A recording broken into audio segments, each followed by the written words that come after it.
Amados irmãos, graça e paz da parte de Deus, nosso Pai, de nosso Senhor Jesus Cristo. Queremos nesta manhã trazer mais uma vez a palavra de Deus ao coração dos irmãos.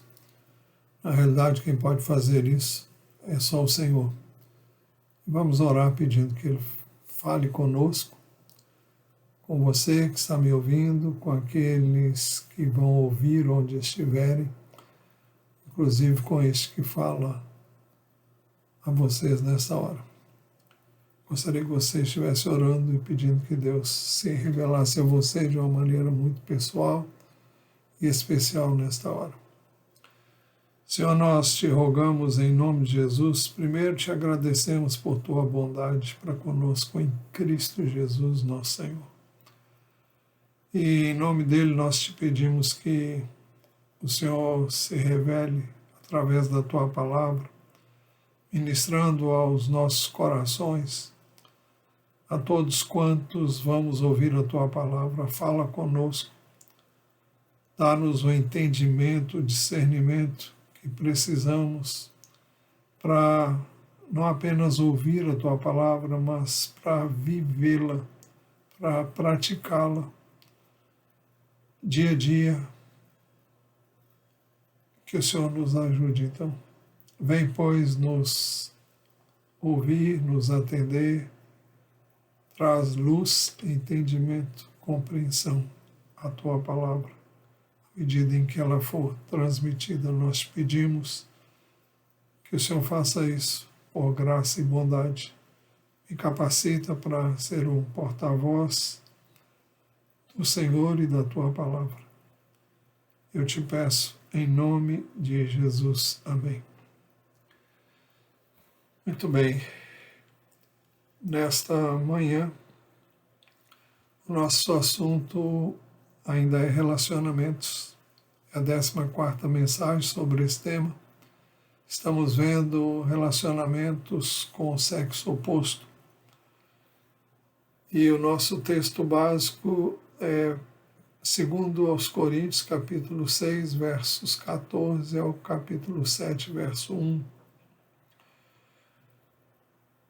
Deus nos tem chamado para a santidade. Na Epístola aos Tessalonicenses, texto que examinamos na semana passada, capítulo 4, versículos 3 e 7, dizem assim: pois a vontade de Deus é a santificação de vocês, que se abstenham da imoralidade sexual. Versículo 7, pois Deus não nos chamou para a impureza, e sim para a santificação. Foi para isso que fomos chamados. Nós vemos isso também em 1 Coríntios, capítulo 1, versículo 2, quando o apóstolo, escrevendo aos cristãos de Corinto, ele se dirige àquela igreja dizendo: a igreja de Deus que está em Corinto, aos santificados em Cristo Jesus, chamados para ser santos. Nós fomos santificados através do sacrifício de Jesus na cruz do Calvário, através do seu sangue derramado por nós, e fomos chamados para ser santos. Fomos santificados em Cristo e chamados para viver em santidade. E as Escrituras também nos dizem que sem santidade ninguém verá o Senhor. Hebreus 12, 14 diz assim esse verso: procurem viver em paz com todos e busquem a santificação, sem a qual ninguém verá o Senhor. Por quê? Não somos salvos pela graça por meio da fé em Jesus, sim, mas uma vida de santificação é coerente com a experiência de conhecer a Jesus. Se o conhecemos, se o amamos, se o servimos de coração, então não é coerente vivermos uma vida contrária aos princípios que ele mesmo estabeleceu na sua palavra. A razão para a santidade é que Deus é santo. Primeira Epístola de Pedro, capítulo 1, versículos 15 e 16, dizem assim: pelo contrário, assim como é santo aquele que o chamou, sejam santos vocês também em tudo o que fizerem. Porque está escrito, sejam santos porque eu sou santo. Ora, se temos comunhão com Deus, se queremos andar com Deus, queremos viver em Deus e por meio de Deus, nós temos que ser coerentes com aquilo que Ele é. Ele é santo. Sejam santos vocês também em tudo o que fizerem, porque está escrito, sejam santos porque eu sou santo. Deus é santo em sentido perfeito, em sentido pleno. Nós devemos buscar, na nossa relação com Ele, viver como Ele é, viver em santidade. Só podemos fazer isso por meio dele mesmo. Já temos dito inúmeras vezes que a vida cristã não é para ser vivida pelo seu esforço, mas pela graça e pelo poder de Deus que nos é dado quando nós cremos em Jesus. A nossa santidade deve ser aperfeiçoada. Segundo Coríntios, capítulo 7, verso 1, diz assim: portanto, meus amados, tendo tais promessas, purifiquemo-nos de toda impureza, tanto da carne como do Espírito, aperfeiçoando a nossa santidade no temor de Deus. Seria o caso de perguntar como a nossa santidade é aperfeiçoada. Primeiro, o texto diz, aperfeiçoando a nossa santidade no temor de Deus. O temor que devemos a Deus não é viver morrendo de medo de Deus, mas significa acatar a sua palavra, acatar o seu ensino que encontramos na sua palavra e levar na devida consideração. Se o fizermos, nós estaremos assim mostrando que tememos a Deus. Temer a Deus, no sentido bíblico, repito, não é ter medo de Deus, mas respeitar a Deus. É realmente reconhecer que Ele é Deus e que com Deus a gente não brinca. E nós servimos, nós o servimos, nós o amamos, Ele nos ama, mas nós não podemos negligenciar aquilo que Ele diz que nós devemos fazer. Eu e você devemos buscar andar como Jesus andou quando Ele esteve aqui. Devemos pautar a nossa vida pelo ensino da palavra de Deus. E para isso é preciso que nós consideremos a palavra dele como algo muito sério, que deve ser considerado. Porque Deus não mente, Deus não... O que ele diz, ele faz. Então nós temos que considerar a sua palavra. É por isso que Provérbios 1,7 nos faz saber que o temor do Senhor é evidência de sabedoria. Este verso diz assim, o temor do Senhor é o princípio do saber, mas os insensatos desprezam a sabedoria e o ensino. Para termos a sabedoria que vem de Deus, nós precisamos temer a Deus. E o temor que é devido a Deus começa quando nós realmente consideramos a sua palavra.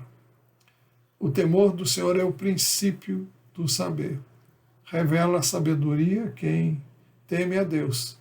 E se alguém não teme a Deus, no sentido de respeito, de consideração, de apreço, então está revelando insensatez. Mas os insensatos desprezam a sabedoria e o ensino que vem através do temor que devemos a Deus.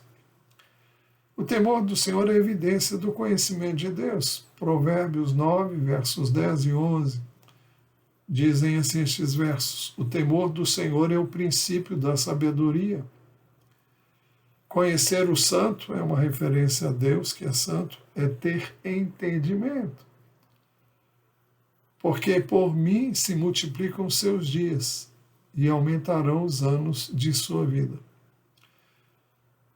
Por mim é Deus falando através da sua palavra, porque por mim se multiplicarão os seus dias e aumentarão os anos de sua vida. Então, quem teme a Deus revela que tem sabedoria, revela que conhece a Deus e por isso tem entendimento. E por meio do temor que devemos a Deus, porque buscamos obedecer e guardar a sua palavra, então temos uma promessa extraordinária. Por mim se multiplicarão os seus dias e aumentarão os anos de sua vida. O temor do Senhor consiste basicamente em odiar o mal. Provérbios 8:3 diz assim: o temor do Senhor consiste em odiar o mal.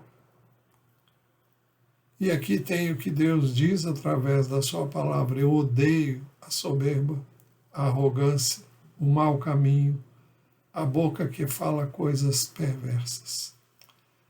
Eu odeio a soberba, a arrogância, o mau caminho e a boca que fala coisas perversas. Por isso que o temor do Senhor consiste em odiar o mal. Se tememos a Deus, vamos odiar tudo que é mal, como a soberba, como a arrogância, como aquele que anda por caminho que não são os de Deus, que não é o de Deus, e a boca que fala coisas perversas. Então, como a nossa santidade é aperfeiçoada, primeiro, no temor de Deus. Em segundo lugar, purificando-nos de toda a impureza do corpo e do espírito. 2 Coríntios, capítulo 7, versículo 1, nós lemos: purifiquemo-nos de toda a impureza, tanto da carne como do espírito.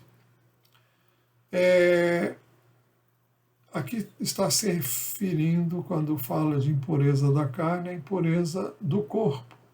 Está relacionada, sobretudo, ao sexo ilícito, ao sexo pervertido, enquanto que a impureza do espírito, ela se refere ao espírito do homem, está relacionada a espíritos malignos.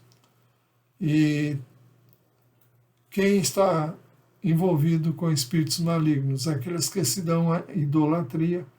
Atrás de cada ídolo há uma brecha para a ação e operação de demônios. A idolatria, todo o envolvimento íntimo com pessoas que se dão às práticas que envolvem espíritos malignos. Ocultismo e quaisquer outras práticas contrárias à palavra de Deus. Por isso mesmo, se perguntarmos ainda como a nossa santidade é aperfeiçoada, em terceiro lugar, não nos colocando em julgo desigual com os descrentes. O texto diz, 2 Coríntios 6, verso 14, não se ponham em julgo desigual com os descrentes. Como podemos entender o jugo desigual?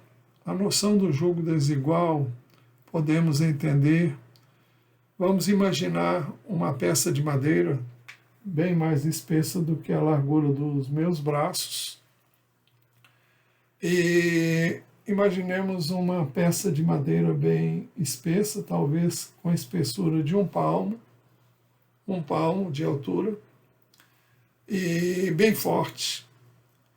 E a largura dessa peça de madeira deve cobrir a largura de 2 bois juntos. Então deve haver espaço para estarem 2 bois, um ao lado do outro, e também para eles terem folga para andarem sem tocarem um no outro. Pois bem, nessa única peça bem torneada, para que ela se encaixe adequadamente no pescoço dos dois bois. Há dois encaixes, é como se fosse uma forquilha, nesse sentido, que fica no, não vou dizer no meio, porque não é no meio, fica no meio do lugar onde fica o boi, para que se encaixe exatamente no seu pescoço. Muito bem. Essa peça é atrelada a uma corrente ou mesmo uma vara que traciona um carro de boi ou mesmo um arado. O jugo ou canga é essa peça que é colocada sobre o pescoço dos bois. Tem a finalidade de permitir que os dois animais tracionem, puxem o carro de boi ou o arado, usando sempre a mesma força. É a força de dois bois que juntos têm muita força. Para tanto, os dois animais devem ter a mesma altura, o mesmo porte físico, para não sobrecarregar nem ferir, para que não sejam sobrecarregados nem feridos nenhum dos dois animais. Por isso mesmo, as Escrituras proíbem o uso de dois animais diferentes debaixo do mesmo jugo. Deuteronômio 28:10 diz assim: não lavre a terra conjunta de boi e jumento. Por quê? Eles têm alturas diferentes, têm compleição física diferente um do outro. E por esta, na nova versão internacional, diz assim: não ara a terra usando um boi e um jumento, sob o mesmo jugo, sobre a mesma canga, sobre essa mesma peça de madeira que permite que os dois andem juntos. Por essa mesma razão, a Bíblia determinava que não se deve juntar coisas diferentes. Levítico 19:19 diz assim: guarde os meus estatutos, não permita que os seus animais se ajuntem com os de espécie diversa. Aqui está falando de cruzamentos. Não vai dar certo se você unir um animal que não tem nada a ver com o outro, porque não vai sair coisa boa. Pode sair um monstro, pode sair uma coisa esquisita, anômala. E o texto continua dizendo: não plante semente de duas espécies em seu campo. E também não use roupa de dois tipos diferentes de tecido. Então, o que o texto está querendo mostrar é que não há afinidade entre animais diferentes para acasalamento. Se você semear um tipo de semente junto com outra, não vai ficar boa o que vai sair dali.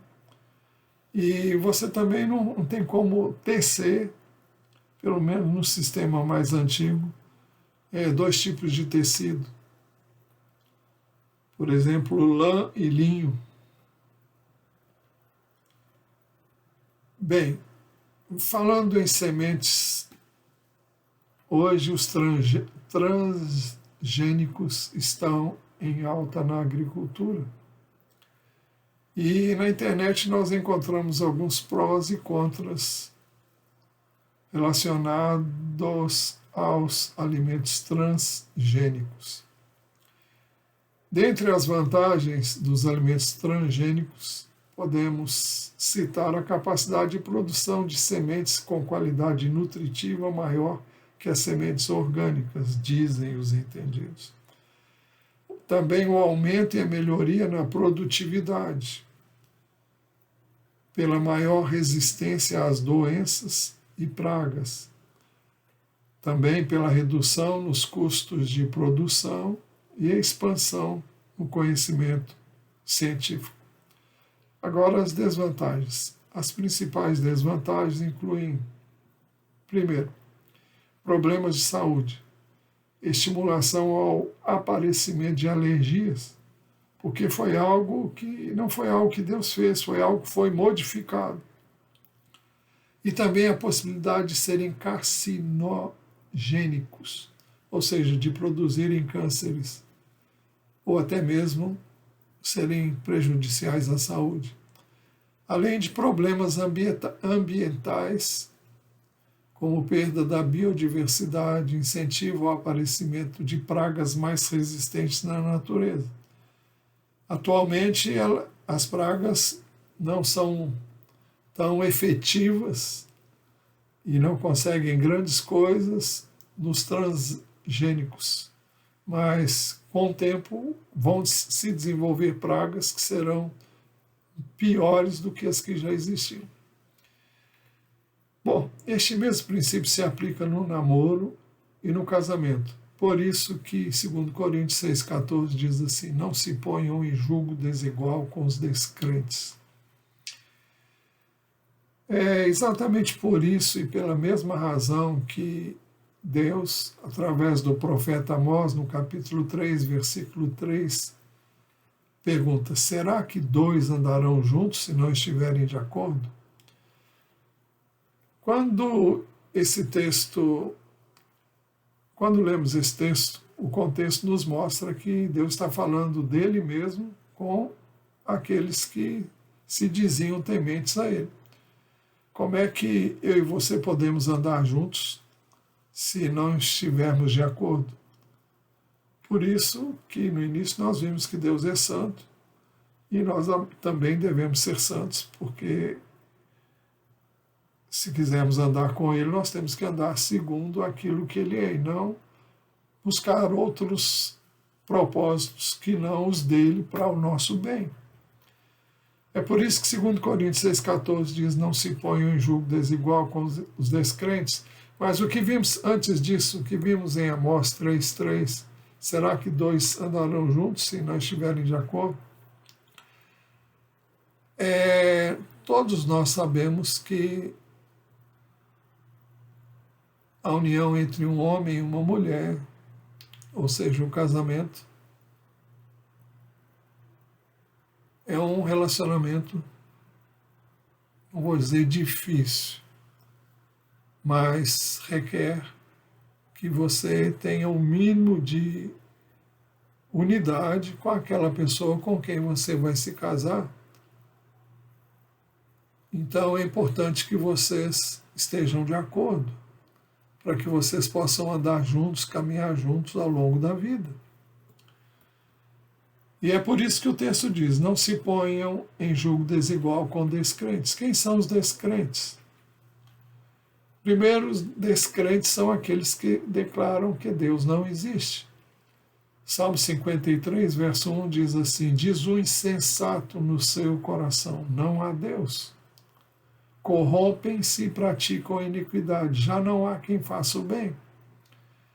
O insensato diz no seu coração, não há Deus. Se não há Deus, aqui nós temos o que hoje é chamado de ateu.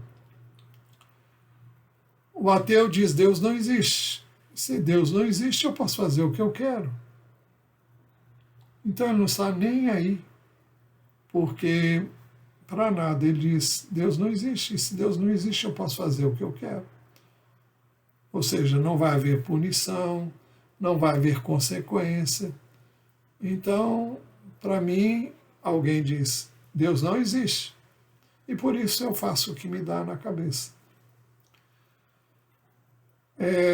Eu creio que todo ateu, um dia, se viu diante de uma situação em que ele escolheu permanecer, viver uma vida independente de Deus, fazer o que ele quer fazer, fazendo o que ele queria fazer. E ninguém pode conhecer a Deus e andar com Deus e fazer o que quer. Para você andar com Deus, você tem que fazer o que Ele quer. Agora, por que Deus quer que nós façamos o que Ele quer? Porque é a única maneira de nós sermos bem-sucedidos. Mas o insensato prefere viver sem o conhecimento de Deus, independentemente de Deus, É uma escolha que todo mundo pode fazer, mas não terá a consequência não será boa. Em segundo lugar, descrentes são aqueles que não confessam crer em Jesus Cristo como o Filho de Deus, enviado por Deus ao mundo para salvar os que nele creem. Na primeira epístola do apóstolo João, capítulo 2, versos 22 e 23, nós lemos assim: quem é o mentiroso senão aquele que nega que Jesus é o Cristo?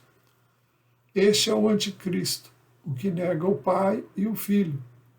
Todo aquele que nega o Filho, esse não tem o Pai. E aquele que confessa o Filho tem igualmente o Pai. Então, o descrente é aquele que não crê que Jesus é o Filho de Deus, enviado para salvar os que nele creem. Salvar de quê? Da condenação eterna. Salvar de quê? Do inferno. Salvar de quê? De uma condenação como resultado do pecado que praticamos. Em terceiro lugar, descrentes são aqueles que andam segundo o seu próprio entendimento. Esse texto nós examinamos na última semana, Efésios 4, 17 e 18. Isto, portanto, digo e no Senhor testifico, não vivam mais como os gentios, que vivem na vaidade dos seus próprios pensamentos. Gentios, aqui é uma terminologia para falar de todas as pessoas que não conhecem a Deus. Ele continua dizendo, tendo o seu entendimento obscurecido, separados da vida que Deus concede, por causa da ignorância em que vivem, pela dureza do seu coração. São aqueles que escolhem viver uma vida separada de Deus e, portanto, não têm a vida que Deus oferece através de Jesus Cristo. Mas seria o caso de perguntar onde estão os descrentes? Primeiro, os descrentes estão no meio do povo de Deus. Sim, no meio do povo de Deus. É por isso que Jesus contou a parábola do trigo e do joio. Mateus 13, a partir do versículo 24, nós lemos assim, Jesus lhes propôs outra parábola dizendo, o reino dos céus é semelhante a um homem que semeou boa semente no seu campo. Mas enquanto todos estavam dormindo, veio o inimigo dele, semeou o joio no meio do trigo e foi embora. E quando as plantas cresceram e produziram fruto, apareceu também o joio. Então os servos do dono da casa chegaram e disseram, patrão, o senhor não semeou boa semente no seu campo? De onde então vem o joio? O joio é muito semelhante na aparência ao trigo, mas ele não produz trigo, ele não produz fruto. Ele simplesmente, você pode, quando você esfrega o trigo, você colhe o trigo, você passa a mão, a palha sai e fica só os grãos de trigo. Mas o joio, se você fizer isso, não vai sobrar nada, porque é tudo palha. É por isso que muitos dizem que o falso cristão é o cristão palha.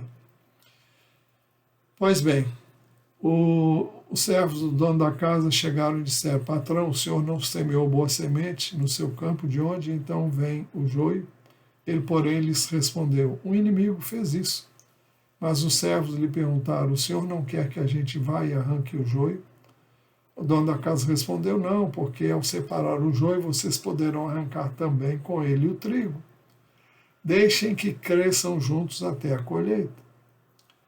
E no tempo da colheita direi aos ceifeiros, ajuntem primeiro o joio e amarrem-no em feixes para ser queimado, mas recolham o trigo no seu celeiro. Quando chegar o tempo da colheita, o joio vai ficar mais fácil de ser definido. Definido não é bem, vai ser mais fácil de você fazer a distinção entre o joio e o trigo.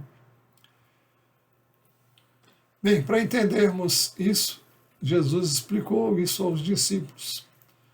Versículos 36 a 43 de Mateus 13 dizem assim: Então, despedindo as multidões, Jesus foi para casa e, aproximando-se dele, os seus discípulos disseram: Explique-nos a parábola do joio e do campo. E Jesus respondeu: O que semeia boa semente é o Filho do Homem. É uma referência a Jesus mesmo. O campo é o mundo. É o lugar onde Jesus semeia boa semente. A boa semente são os filhos do reino. Ou seja, são os que se tornam filhos de Deus por meio da fé em Jesus. O joio são os filhos do maligno. Então, aqui tem uma distinção entre os filhos do reino de Deus e os filhos do maligno. O inimigo que o semeou é o diabo. A colheita é o fim dos tempos, e os ceifeiros são os anjos.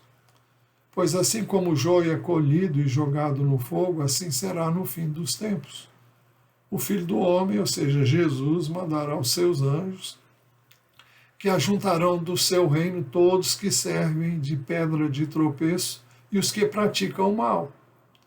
Porque não é coerente o cristão genuíno praticar o mal. E os lançarão na fornalha acesa. Ali haverá choro e ranger de dentes. Então os justos resplandecerão como o sol no reino de seu Pai. Quem tem ouvidos para ouvir, ouça. Bem,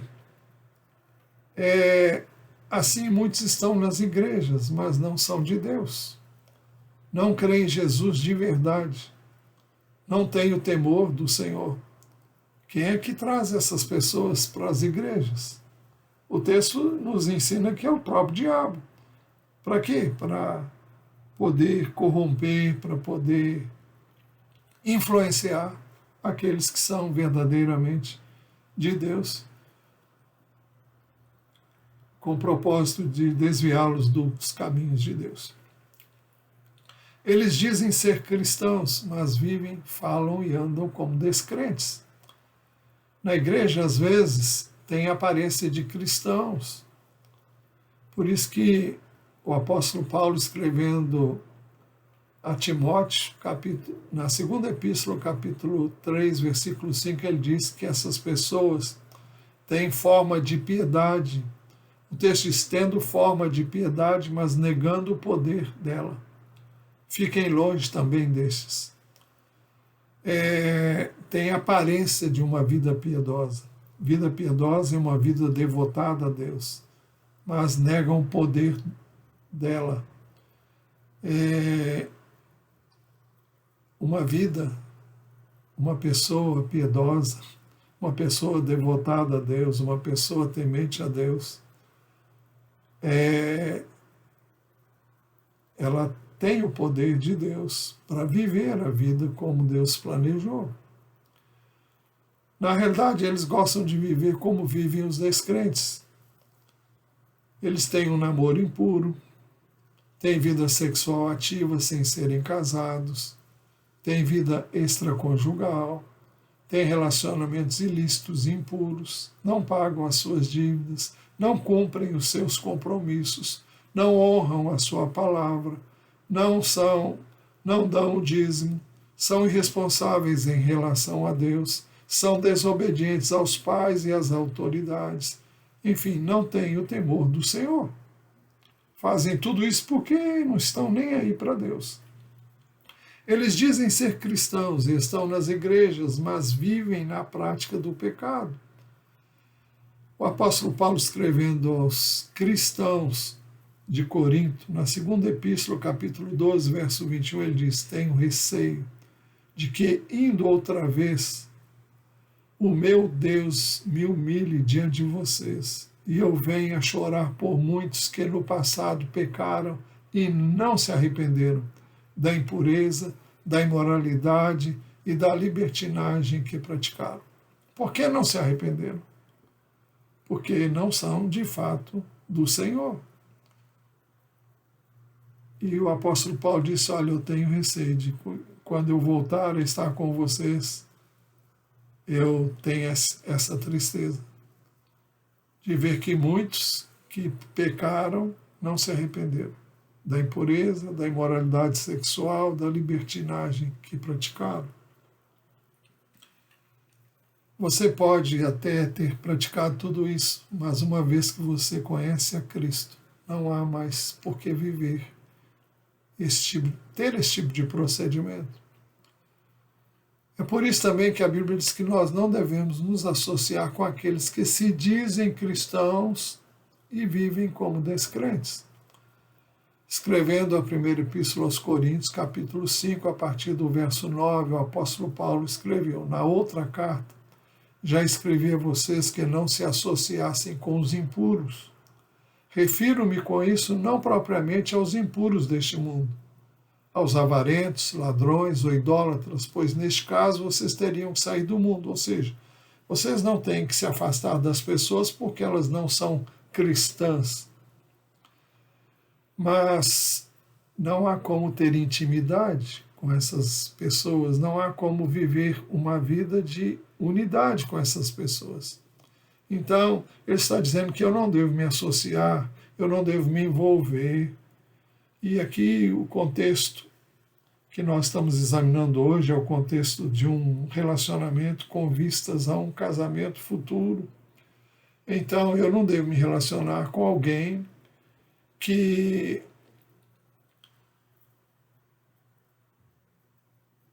o texto diz, na outra carta já escrevi que vocês não se associassem com os impuros. Ele está falando, eu não estou me referindo propriamente aos impuros do mundo, nem aos avarentos, nem aos ladrões ou idólatras, porque senão vocês tinham que sair do mundo. Mas agora escrevo a vocês que não se associem com alguém que, dizendo-se irmão, for devasso, avarento, idólatra, maldizente, bêbado ou ladrão, nem mesmo comam com alguém assim. Quer dizer que eu não posso em nenhum momento falar com essas pessoas? Claro que pode. Mas uma coisa é você conversar com essas pessoas, você pode e deve tratar essas pessoas muito bem, mas não há como se juntar a uma pessoa dessa para qualquer empreendimento, seja lá em que sentido for, e muito menos num casamento. Muitos estão na igreja, e aí o perigo grande. Nem todo mundo que está na igreja é cristão realmente. Muitos estão na igreja, ou melhor, nas igrejas, mas não conseguem ouvir a palavra de Deus. João 8,47, o Evangelho de João, capítulo 8, versículo 47. Jesus disse, quem é de Deus, ouve as palavras de Deus. Por isso vocês não me ouvem, porque não são de Deus. Jesus está falando com a multidão que estava ouvindo ele. Vocês não ouvem porque vocês não são de Deus. Quem é de Deus ouve a palavra de Deus. Ouvir aqui significa ouvir e obedecer. Você pode ouvir algo, entra por aqui, sai por aqui. As Escrituras nos dizem, no Evangelho de Mateus, capítulo 13, onde Jesus fala, através de várias parábolas, perguntado por que ele falava parábolas, ele disse para que as pessoas não possam ver, nem ouvir, nem entender. Por quê? Porque elas ouvem de mau grado, ouvem com má vontade, não estão nem aí, não querem entender, não querem compreender, não querem mudar de vida. Eles não querem ouvir a palavra. Essas pessoas podem estar na igreja, mas conversam durante a pregação. Não dão ouvidos à palavra de Deus. Não deixam que outras pessoas ouçam a palavra. Quando elas estão na igreja, muitas vezes levantam-se toda hora, entram e saem sem parar. Parece que tem uma inquietação, não podem ficar lá. Esses são os descrentes, os que não creem em Jesus, os que não têm o temor do Senhor. Eles são encontrados em todos os lugares e também nas igrejas. Acerca destes, a Bíblia diz que não devemos nos colocar em julgo desigual com descrentes. Você não deve ser íntimo do descrente pelas seguintes razões. A primeira, 2 Coríntios 6, 14. Pois que sociedade pode haver entre a justiça e a iniquidade? Andar com Deus implica em praticar a justiça. Não estou falando de perfeição, mas a sua vida deve ser pautada pela justiça, pela verdade. Então não há como juntar para um casamento, ou até mesmo para uma sociedade, qualquer que seja, entre aquele que pratica a justiça e o que praticam a impiedade, a iniquidade. Segunda, a luz e as trevas não têm comunhão. Ou que comunhão existe entre a luz e as trevas? Nenhuma. Deus é luz. As trevas caracterizam o mal e caracterizam o maligno, enquanto que a luz caracteriza Deus. É a característica de Deus, é o símbolo daquilo que Deus é, luz. A terceira razão, Cristo e o maligno não têm nenhuma harmonia. Que harmonia pode haver entre Cristo e o maligno? Quarta razão, o crente e o descrente não têm nada em comum. Ou que união existe entre o crente e o descrente? Não há.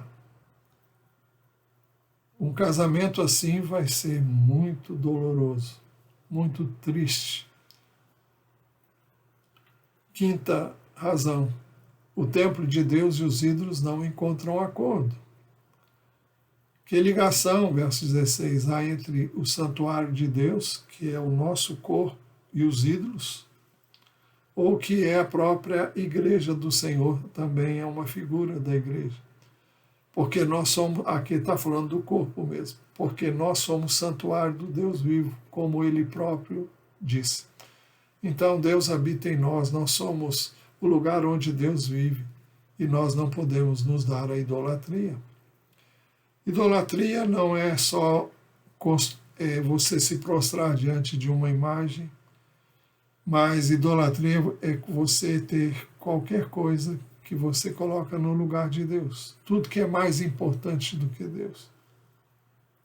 Se você adora algo que não é Deus, se você vive para isso, se você trabalha para isso, se você só pensa nisso, então isso se tornou um ídolo na sua vida. Então não há como você ser de Deus, pertencer a Deus e amar a Deus, e você amar qualquer outra coisa mais do que Ele.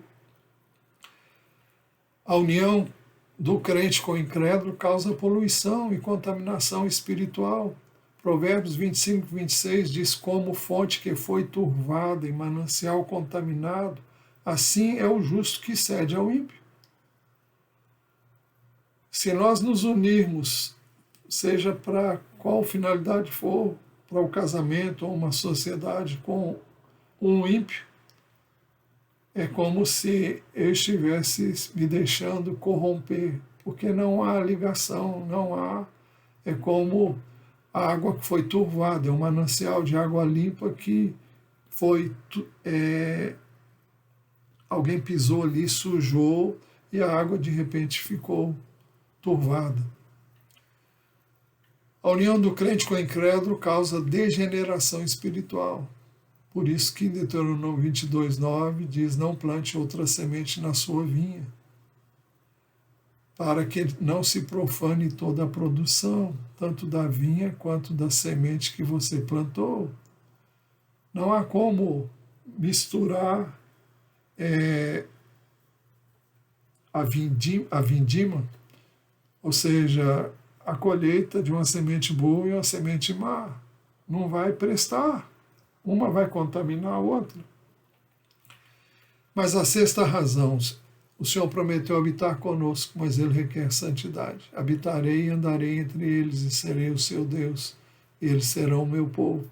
Por isso o Senhor diz, saiam do meio deles e separem-se deles. Não toquem coisa impura e eu os receberei. Serei o pai de vocês e vocês serão meus filhos e minhas filhas, diz o Senhor Todo-Poderoso. Está se referindo a um relacionamento de intimidade, como só ocorre no casamento, ou em qualquer outro tipo de sociedade que pode ser até certo ponto semelhante a um casamento. Estou me referindo a sociedades civis, onde as pessoas buscam sócios, buscam pessoas com as quais eles possam empreender alguma coisa. Não há como cristão empreender algo com um incrédulo, porque a filosofia de vida de um é diferente da do outro. Um vai buscar fazer o que é certo, o outro vai buscar fazer o que é errado. Nós vamos voltar a este assunto proximamente, mas hoje vamos concluir aqui. Deus nos chamou para a santidade. E a razão para a santidade é que Deus é santo. E se Ele é santo, nós devemos, para estar com Ele, ser santos como Ele é santo. É Ele que nos capacita para viver assim. A nossa santidade deve ser aperfeiçoada, primeiro, no temor de Deus. Segundo, purificando-nos de toda a impureza do corpo e do espírito. E em terceiro lugar, não nos colocando em julgo desigual com os descrentes. Que o Senhor nos ajude a viver a sua palavra. Vamos orar. Senhor, te agradecemos pela tua palavra e pedimos que o Senhor opere para que ela encontre acolhida naqueles que nos ouvem. E que o Senhor traga ainda mais luz sobre o que ministramos hoje.